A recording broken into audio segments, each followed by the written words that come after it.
Hi, Jenny, Xavier here. I'm in Melbourne, in Sandringham. It's a beautiful Melbourne morning here, and I'm here to speak to Marshall White Director and Super Agent, Kate Strickland. Kate, how are you? Awesome, Jack. Good stuff. Thanks How for having far? I saw you running up the beach there because I knew you were running late. Yeah, a few Ks. A few Ks up the beach. Not even puffing. Not even puffing. Look at you, you're a superhuman. That wasn't staged at all, folks. But mate, look, you're a director at Marshall White. You've got a great little team there, and you're riding over 1 million GCI every year. Is it harder to have balance now as someone who's at the top of their game in real estate, or when you started? Because people say, oh, well, she's riding that amount, she's a director, everything's really easy.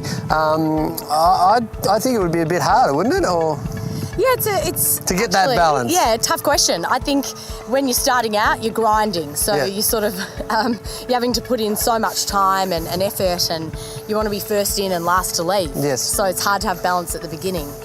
And that's probably an interesting topic to work with people coming into the industry. But then once you've been in there for a while and you're succeeding, and then everyone wants a piece of you. Yes. So your clients, you've got more clients, more people to service. You've got a team to run, an office to manage. Then you've got your outside life to try to fit in as well. So I think once you also get higher up, it does get tougher. So when you were at the start and you were grinding and trying to establish a business, how was your balance? I mean, obviously you've come a long way now and you've learned a lot of things. Yeah. Well, I remember the word burnout came out a lot. Did it? A lot of people used to say, Kate, you can't go at this pace. Like, you will burn out. You'll run out of gas. And I used to say, don't be ridiculous. Like, I don't get tired. I don't need sleep. I'll be fine. But I did. I had a burnout, like everyone.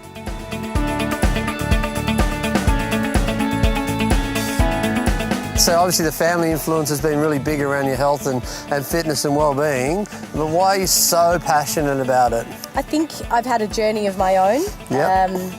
You know, that whole peak performance, elite, knock everyone down to get to the top sort of attitude that I had as an athlete. I probably transferred that into real estate and life. But it's a really selfish, high-powered, arrogant place to be. But you've got to start to think about the impact you have around people, people around you that love you.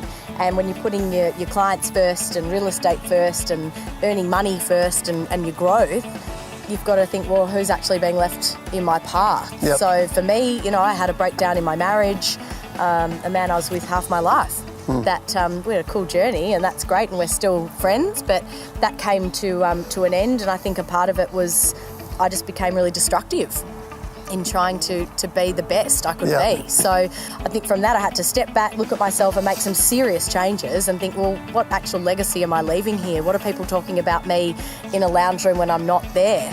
I don't want it to be nasty or, God, that girl's aggressive, or I don't want to work for her. Like, I had a revolving door of PAs because I was intimidated. So that's when I sort of looked at that whole work expands to fill the time you give it and start to put more life and hobbies and passions into my life, other than just, I want to earn lots of money and be a great real estate agent. How boring.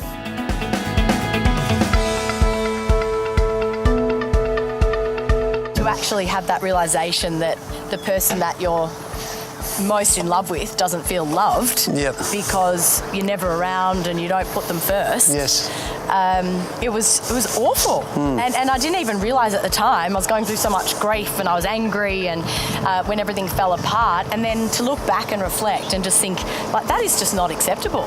Like, and I had a conversation with Maddie Kennedy, one of my fellow directors, and she said, you know, imagine you're at your funeral. Like, who's going to come to your funeral? Is it your clients or the people that love you the most?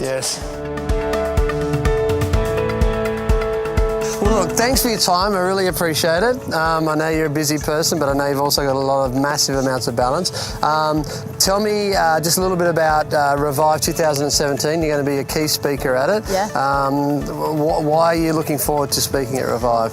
When you called and actually said you were coming up with this concept, I just thought, awesome. Like, about time someone actually brought something into the industry other than just learning how to make prospecting calls and do great listing presentations. So I think you know, you see a lot of people with health problems and marriage problems or drug abuse problems or whatever they are in this industry that just, I don't know, it's just because of the fast pace. So to actually step out of the fast lane and sit together and be able to talk through things outside of just earning money and being a great real estate agent is very empowering for everybody. And I think we can all then be better people and then better agents, and our industry will be looked upon in a better light if we're just a nicer version of ourselves. And I think that's a big part of it. So I'm just so privileged to be able to come along and share my story and impact on others, and to have you lead the way is awesome, Jet. Great stuff. Well, thanks very much. Are we going to have a race? Yeah. You ready? Set, go.